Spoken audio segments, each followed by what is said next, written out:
Assalamualaikum warahmatullahi wabarakatuh. Perkenalkan, nama saya Faikotul Afifah, nomor induk mahasiswa 060303210056 dari kelas MPIB. Di sini saya akan membahas tentang cara memilih tema, permasalahan dalam tulisan, dan cara memilih judul. Pembahasan yang pertama, tema berasal dari kata Yunani titenai yang berarti menempatkan atau meletakkan. Tema mempunyai dua pengertian, yaitu yang pertama, suatu pesan utama yang disampaikan oleh penulis melalui tulisannya. Yang kedua, suatu perumusan dari topik yang akan dijadikan landasan pembicaraan dan tujuan yang ingin dicapai. Cara memilih tema. Pengertian. Topik adalah suatu isu atau pokok persoalan yang sifatnya masih umum dan abstrak. Pada dasarnya merupakan pokok pembicaraan dalam keseluruhan tulisan yang digarap dan sebagai landasan yang dapat dipergunakan oleh seorang penulis untuk menyampaikan maksudnya.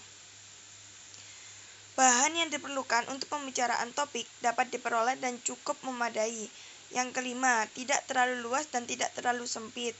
Yang keenam, topik yang dibeli sebaiknya A. Tidak terlalu baru, B. Tidak terlalu teknis, C. Tidak terlalu kontroversial. Cara memilih tema. Yang pertama, topik harus bermanfaat dan layak dibahas. Yang kedua, topik dikenal baik. Berarti topik yang dipilih harus topik yang dikuasai atau diketahui penulis sendiri. Yang ketiga, topik cukup menarik, terutama bagi penulis. Permasalahan dalam tulisan. Yang pertama, huruf kapital. Pengertian huruf kapital adalah huruf yang memiliki ukuran atau bentuk khusus dalam kurung lebih besar daripada huruf biasanya, yang biasanya digunakan dalam penulisan di awal kalimat, penulisan nama diri, dan lain sebagainya, atau bisa disebut juga dengan huruf yang ditulis dengan huruf besar. Penggunaan huruf kapital. 1. Kesalahan penggunaan huruf kapital dalam penulisan pertama dalam petikan langsung. Contoh, guru mengatakan, jangan lupa kerjakan tugasmu. 2. Kesalahan penggunaan huruf kapital pada penulisan agama, kitab suci dan Tuhan. Contoh, Dini beragama Islam. 3. Kesalahan penggunaan huruf kapital dalam penulisan tahun, bulan, dan hari besar. Contoh, pada bulan Syawal diperingati Hari Raya Idul Fitri. 4. Kesalahan penggunaan huruf kapital dalam penulisan kata tugas. Contoh, perempuan itu adalah penulis buku Timun Mas dan Buto Ijo. Permasalahan dalam tulisan. 2. Tanda baca. Tanda baca adalah tanda yang digunakan dalam sistem ejaan.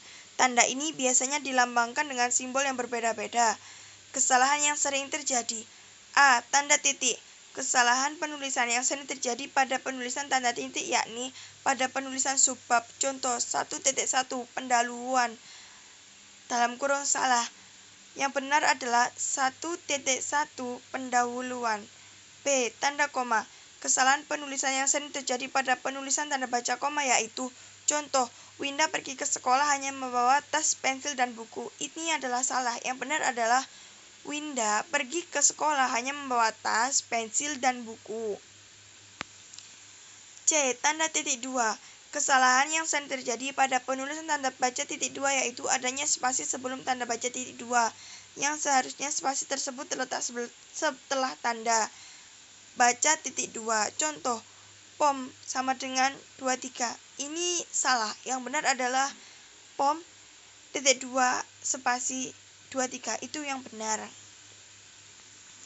Cara menentukan judul. Yang pertama, penggunaan huruf kapital. Hal pertama yang perlu dipahami dalam menentukan judul adalah bagaimana penggunaan huruf kapital. Karya tulis ilmiah memang lebih ideal menggunakan huruf kapital secara keseluruhan. 2. Judul bukan sebuah kalimat. Perlu dipahami dulu bahwa yang namanya judul bukanlah kalimat, sehingga judul tidak bisa ditulis sebagai saat menulis sebuah kalimat. Maksudnya di sini adalah penulisan judul tidak perlu menggunakan tanda baca. Yang ketiga, memperhatikan kelogisan. Jadi, setiap kali selesai menyusun judul karya tulis ilmiah, agar mengecek kembali judul yang akan digunakan, dan jika selesai membaca judul tersebut, penulis harus mengerti dan memahami maksud dari judul yang telah dibuat. Cara menentukan judul. 4. Menggunakan kata yang singkat, jelas, dan padat atau tidak boros kata. Menulis judul untuk karya tulis ilmiah maupun bukan sebaiknya tidak boros kata, semakin singkat namun jelas maka semakin baik. Apabila untuk karya tulis ilmiah yang sifatnya memaparkan pembahasan serius. 5. Bertukar pikiran atau pendapat orang lain. Pasti menulis judul karya ilmiah, yaitu ditujukan untuk dibaca oleh manusia.